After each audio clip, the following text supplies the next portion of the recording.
बाजार में लगातार दूसरे दिन तेजी। निफ्टी करीब 130 अंक चढ़कर 26,000 के पार। वहीं बैंक निफ्टी में भी 150 अंकों की तेजी। 59,350 के पास रिलायंस इंडस्ट्रीज और मारुति जैसे दिग्गज शेयरों से मिल रहा है सपोर्ट। ग्लोबल मार्केट से मिले जुले संकेत। डाउ फ्यूचर्स में 100 अंकों से ज्यादा की तेजी, लेकिन नैस्डैक फ्यूचर्स पर दिख रहा है दबाव। यूरोप के बाजारों में अच्छी तेजी, फुटसी 0.5% ऊपर। यूएस फेड की दरें घटने से मेटल में लगातार तीसरे दिन मजबूती। हिंदुस्तान कॉपर, हिंदुस्तान जिंक और जीएमडीसी 5 से 6% चढ़े। वहीं हिंडाल्को, नाल्को, सेल और जिंदल स्टेनलेस में भी 1 से 4% की तेजी। गोल्डमैन सैक्स के अपग्रेड से एलएनटी करीब 2% चढ़ा। न्यूट्रल से बढ़ाकर बाई की रेटिंग दी। लक्ष्य 3,730 रुपए से बढ़ाकर 5,000 किया। खपत वाले शेयरों में मिला जुला कारोबार। एचयूएल, डाबर और आईटीसी 1 से 2% नीचे। वहीं नेस्ले, इमामी और रेडको खेतान 1% तक मजबूत। मेंस पर्सनल केयर मार्केट में एंट्री से होनासा कंज्यूमर 2.5% ऊपर। कंपनी ने रेगिनाल्ड मेन का अधिग्रहण किया। रियल्टी शेयरों में लगातार दूसरे दिन मजबूती। अनंतराज, शोभा और ओबेराय रियल्टी 1.5 से 8.5% तक चढ़े। वहीं ब्रिगेड और लोढ़ा भी 1% से ज्यादा मजबूत। शुरुआती गिरावट के बाद संभला रुपया। इंट्राडे में $1 का भाव 90 रुपए 55 पैसे तक फिसला था। 6 महीने में 5% कमजोर हुआ रुपया। आज से खुला साल का चौथा सबसे बड़ा आईपीओ आईसीसी प्रूडेंशियल एएमसी। अब तक करीब 12% भरा इशू। 10,602 करोड़ रुपए का है इशू साइज। प्राइस बैंड है 2,061 से 2,165 रुपए प्रति शेयर। और नेफ्रोकेयर हेल्थ और पार्क मेडी वर्ल्ड के आईपीओ में पैसे लगाने का है आज आखिरी दिन। अब तक करीब 2 गुना भरा नेफ्रोकेयर हेल्थ का आईपीओ। पार्क मेडी वर्ल्ड का आईपीओ करीब 3 गुना से ज्यादा भरा।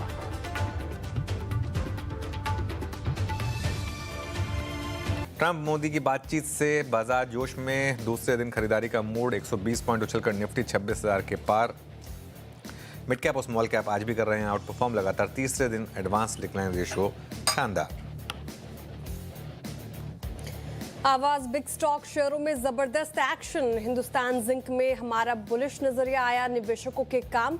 3 दिनों में शेयर 12% दौड़ा। इधर आज का बिग स्टॉक एलएनटी भी 2% चढ़कर निफ्टी का टॉप गेनर बना। साथ ही टाटा स्टील में दूसरे दिन भी जोरदार उछाल। चैटजीपीटी शेयर, नुवामा, वोल्टास और इंडसइंड बैंक भी चले। यूएस में दरें घटने से मेटल शेयरों की जोरदार चमक बरकरार। इंडेक्स 2.5% मजबूत। नाल्को और वेदांता लाइफ टाइम हाई पर। हिंडाल्को और जेएसडब्ल्यू स्टील निफ्टी के टॉप गेनर्स में शुमार।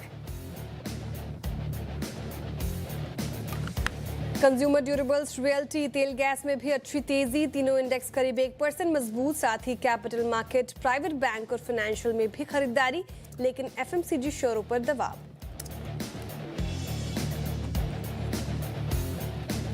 ईएमएस स्पेस में लगातार दूसरे दिन शॉर्ट कवरिंग का मूड। आज भी केन्स का शेयर करीब 5% चढ़कर एफएनओ का टॉप गेनर बना। साथ ही डिक्सन टेक और पीजी इलेक्ट्रो क्लास में भी मजबूती है। रेलवे बिजनेस और डिजिटल इंडस्ट्री का मार्जिन आउटलुक घटाने से सीमेंस का शेयर 5% टूटा। एनालिस्ट मीट में कहा प्राइवेट कैपेक्स में अभी भी सुस्ती। इधर कुमियाई ने एग्री कारोबार में सुस्ती की जताई आशंका। पीआई 3% टूटा।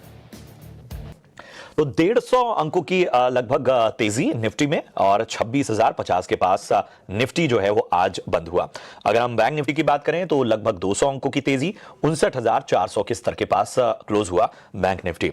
अगर हम ब्रॉडर मार्केट की बात करें मिड कैप और स्मॉल कैप की, तो मिड कैप में देखिए लगभग 1.25% की तेजी रही और स्मॉल कैप की बात करें तो यहां पर भी अच्छी तेजी नजर आई और लगभग 1% का उछाल हमें देखने को मिला। अगर बात करें हम निफ्टी के गेनर्स की तो आप देखेंगे Hindalco, Tata steel, Eternal, UltraTech cement, LNT, JSW steel 1.5 से 3.5% की रेंज में इन्होंने तेजी दिखाई। लूजर्स की लिस्ट में लाएं तो HUL, Sun Pharma, ITC, Max Health, Asian Paints जैसे स्टॉक्स में हमें जो है वो गिरावट देखने को मिली, आधे से लगभग 2% तक की। एडवांस डिक्लाइन रेशियो लेकर आइए। 1943 शेयर ऐसे थे जो हरे निशान में बंद हुए और 975 शेयर ऐसे थे जो कि आज लाल निशान में क्लोजिंग हुई। तो ओवरऑल बाजार ने अच्छी क्लोजिंग कही जाएगी हफ्ते के आखिरी कारोबारी दिन, और अपने लेवल भी इंटैक्ट रखे। अब आते हैं हम खासतौर पे इस हफ्ते बाजार की किस तरह की चल रही है।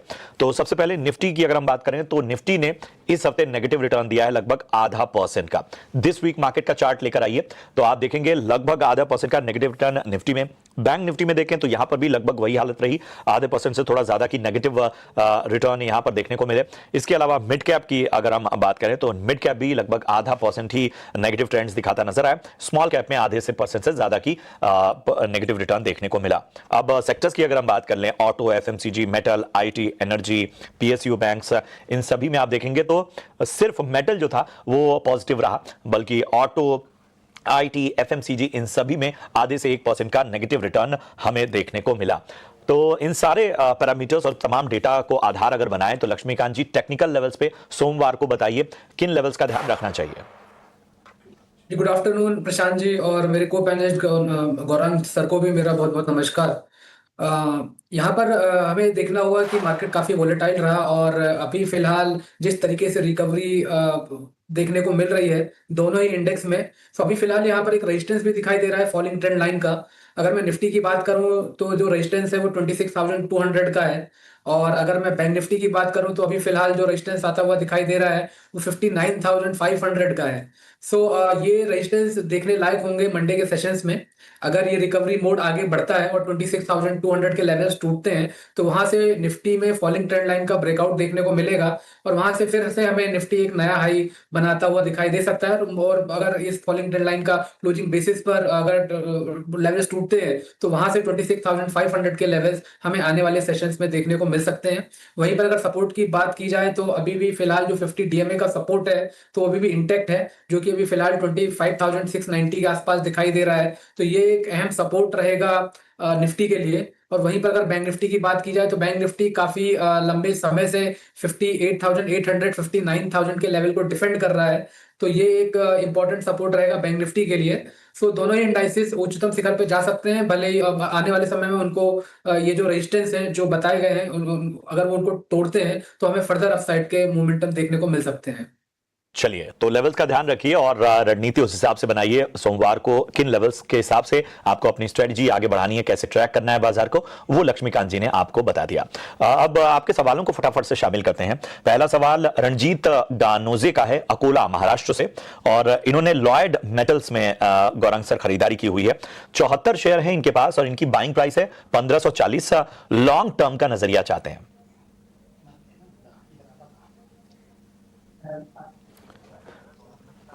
लगता है धन्यवाद प्रशांत जी इस मंच पर आमंत्रित करने के लिए। सभी को प्रणाम और शुभ। गौरंग सर, आपका नेटवर्क कुछ दिक्कत कर रहा है, मैं एक बार इसको ठीक करने की कोशिश हम करेंगे अपने टेक्निकल डिपार्टमेंट से, लेकिन फिलहाल लक्ष्मीकांत जी के पास जाना होगा। लक्ष्मीकांत जी, लॉयड मेटल्स लॉन्ग टर्म का नजरिया, बाइंग प्राइस 1540 की है।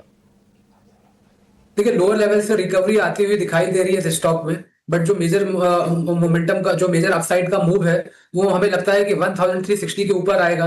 एक स्ट्रॉन्ग रेजिस्टेंस है इस स्टॉक के लिए। अगर 1350 के लेवल्स अगर टूटते हैं तो मुझे लगता है कि तो उसके बाद ही हमें अपसाइड के मूव देखने को मिलेंगे। फिर वहां से हमें 1600 से लेकर 1750 के लेवल्स देखने को मिल सकते हैं। अभी मुझे लगता है कि ये होल्ड रख कर चल सकते हैं, क्योंकि कंसोलिडेशन बेस बनता हुआ नजर आ रहा है। तो ये जो पॉजिटिव व्यू है, मुझे लगता है कि जब तक ये स्टॉक 1170 के ऊपर सस्टेन करता है तब तक यहाँ पर व्यू पॉजिटिव रख सकते हैं। बट जो मेजर अपसाइड का मूव है वो हमें लगता है कि 1350 से लेकर 1370 के ऊपर ही देखने को मिल पाएगा। ये है लॉयड मेटल्स पर आपको राय मिलती हुई। बढ़ते हैं आगे। अगला सवाल राजकुमार शर्मा जी का बीकानेर राजस्थान से आया है। इनके पास 42 शेयर हैं पतंजलि के, 598 के भाव से इन्होंने लिया हुआ है, और पूछ रहे हैं कि एक साल अगर इसमें रुका जाए तो क्या फायदा होगा। लक्ष्मीकांत जी। जी, पतंजलि में हमें एक ब्रेकडाउन देखने को मिल रहा है डेली और वीकली के चार्ट्स पर। अभी भी यहाँ पर जो सेंटीमेंट है वो बेरिश बने हुए हैं। हालांकि 2 दिन से जो रिकवरी आई है उसका असर यहाँ पर भी देखने को मिल रहा है, तो इसलिए हमें स्टेबिलिटी भी दिखाई दे रही है 520 के लेवल के आसपास। सो ओवरऑल जो सेंटीमेंट है वो थोड़े से बेरिश साइड ही रहेंगे जब तक ये स्टॉक 570 580 के नीचे सस्टेन करता है। हालांकि एक short term rebound current level से आ सकता है, तो वो जो पुल बैक मूव आएगा तो वहां पर एग्जिट अगर ये हो जाएंगे तो ज्यादा बेहतर रहेगा। चलिए, तो आपको याद रखना है कि थोड़ी सी विशेष रणनीति के तहत इस स्टॉक को आपको ट्रैक करना है, लक्ष्मीकांत जी ने बताया। बढ़ते हैं आगे और अगला सवाल देवराज पोकले का है, नासिक महाराष्ट्र से।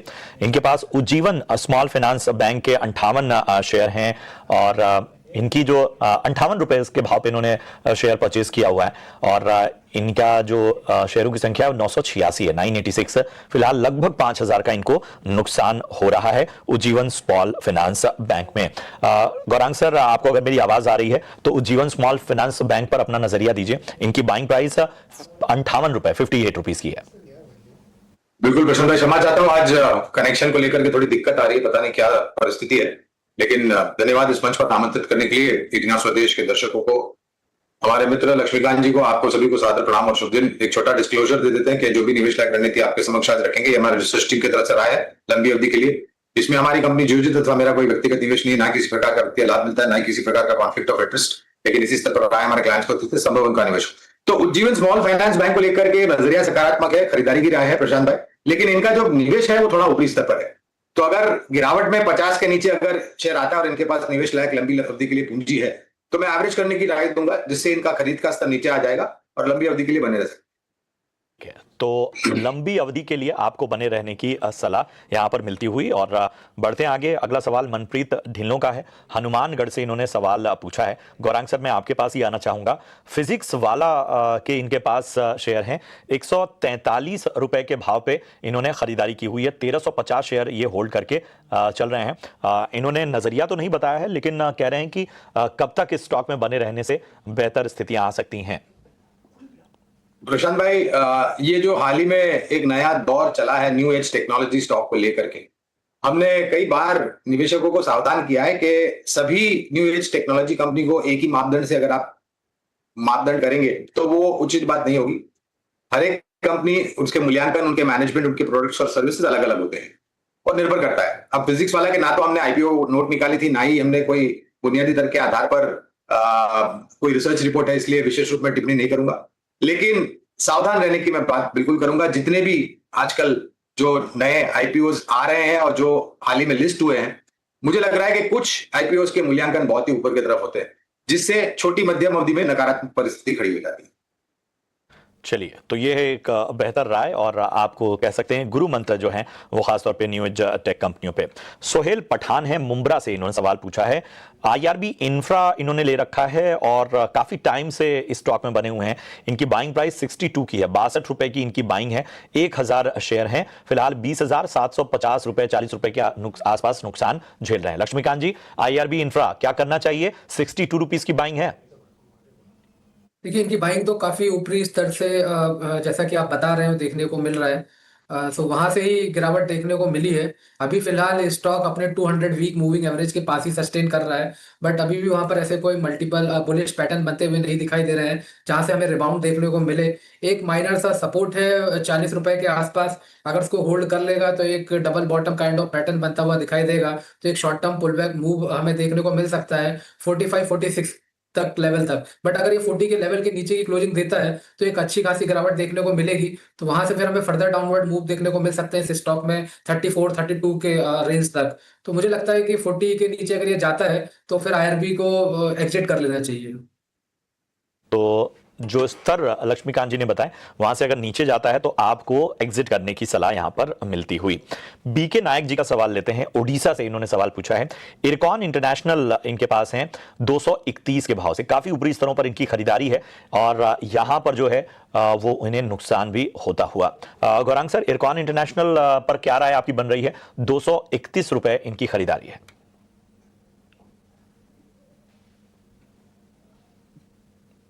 देखिए प्रशांत भाई, कवरेज पर नहीं इसलिए विशेष रूप में टिप्पणी नहीं करूंगा, लेकिन अगर आपकी पूंजी 40, 50, 60% कम हो जाती है तो आपको मेरे ख्याल से उचित उपाय समय अनुसार लेना चाहिए। अब इस परिस्थिति में ऐसा होगा प्रशांत भाई कि आप मुनाफा तो छोड़िए, इनकी पूंजी फिर से लौट के आए उस पर ही सबसे बड़ा प्रश्न चिन्ह है।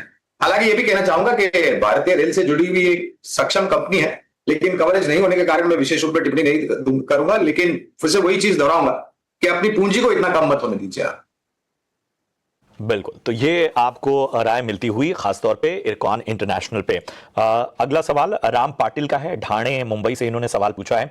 ओएनजीसी में इन्होंने खरीदारी की हुई है 223 के भाव पे और इनका जो इनके शेयरों की संख्या है वो 2000 है। फिलहाल 30,000 रुपए से ज्यादा के फायदे में है। पूछ रहे हैं कि क्या मुझे बेच देना चाहिए, मुनाफा बांध लेना चाहिए या एक आध हफ्ते इंतजार और किया जा सकता है। लक्ष्मीकांत जी ओएनजीसी पे राय दीजिए। अच्छे खासे मुनाफे पे हैं लेकिन पूछ रहे हैं क्या मुनाफा बांध लूं या थोड़ा और इंतजार करना चाहिए। जी, हमें लगता है इनको और इंतजार नहीं करना चाहिए। जो भी मुनाफा मिल रहा है उसे बांध लेंगे तो ज्यादा उचित होगा। आप पिछले 5-6 दिनों का अगर सेशन देखें तो स्टॉक अपने 200 डीएमए लेवल के नीचे सस्टेन कर रहा है और एक rounding top kind of pattern weekly chart पे बनता हुआ नजर आ रहा है। तो हमें लगता है अगर 235 के लेवल्स अगर टूटते हैं तो फर्दर सेलिंग प्रेशर देखने को मिलेगा और उस दौरान ये स्टॉक फिर अपने लोअर लेवल जो कि अभी फिलहाल आते हुए दिखाई दे रहे हैं 220 के आसपास, वहां तक फिसल सकता है। और अगर उससे नीचे की गिरावट होती है तो 210 के भी लेवल्स ओएनजीसी में देखने को मिल सकते हैं। सो मुझे लगता है कि जो भी इनका मुनाफा है अगर वो प्रॉफिट बुक कर लेंगे तो ज्यादा बेहतर रहेगा। चलिए, तो ये है राय ओएनजीसी पर आपको मिलती हुई। मुनाफा दिग्गज एक्सपर्ट तैयार हैं। गौरांग सर आप बताइए आज आपकी पसंदीदा शेयर्स कौन कौन से हैं। तो प्रशांत भाई बुनियादी दर के आधार पर 2 विकल्प लेकर के आए हैं। पहला इटर्नल लंबी अवधि के लिए निवेश की राय है। काफी लंबे समय से हम यहाँ पर निवेश की राय दे रहे हैं और ये जो गिरावट हमने बाजार में दिखी है खास करके इटर्नल के शेयर में, वो खरीदारी का मौका उभर करके आ रहा है। 340 के अनुमानित लक्ष्यांक है। दूसरा विकल्प है वित्तीय क्षेत्र से जुड़ी हुई एक नॉन बैंकिंग फाइनेंस कंपनी जियो फाइनेंशियल्स, यहाँ पर खरीदारी की राय है। यहाँ पर भी अगर आप देखने जाए तो गिरावट आई है और गिरावट में निवेश का मौका। हालांकि आज एक अच्छा रुझान हमने देखा रिकवरी के रूप में जियो फाइनेंशियल्स में। 365 के अनुमानित लक्ष्यांक है लंबी अवधि के लिए। तो जियो फाइनेंस और इटर्नल यहां पर खरीदारी करके चलने की आपको सलाह गौरांग सर की तरफ से। लक्ष्मीकांत जी आप बताइए आज आपकी टॉपिक्स। जी, हम भी 2 शेयर रिकमेंड करेंगे। सबसे पहला है भारत फोर्ज लिमिटेड। यहाँ पर हमें फॉलिंग ट्रेंड लाइन का ब्रेकआउट देखने को मिला है और जो ब्रेकआउट आया वो एक डिसेंट वॉल्यूम के साथ आया है। तो यहाँ पर एक स्ट्रेंथ दिखाई दे रहा है। जो हमारा लक्ष्य रहेगा वो 1500 का रहेगा और हमें स्टॉप लॉस लेना है 1385 का। दूसरा जो हमारा स्टॉक है वो है फिनिक्स लिमिटेड। सो यहाँ पर एक अच्छा खासा बेस फॉर्मेशन बनता हुआ दिखाई दे रहा है 20 और 50 डीएमए लेवल के आसपास और काफी लंबे समय से ये जो स्टॉक है इसके ऊपर ही ट्रेड कर रहा है। आज यहाँ पर एक हमें कंजेशन ब्रेक थ्रू भी देखने को मिला है। तो यहाँ पर भी एक स्ट्रेंथ दिखाई दे रहा है। इसमें हमारा लक्ष्य रहेगा 1870 का और हमें स्टॉप लॉस रखना है 1720 का। तो फिनिक्स मिल्स में आपको खरीदारी करके चलने की सलाह लक्ष्मीकांत जी की तरफ से। शुक्रिया करेंगे लक्ष्मीकांत जी और गौरांग सर आपका भी बहुत बहुत धन्यवाद इस चर्चा में शामिल होने के लिए। कल की तैयारी में आप अपने सवाल आप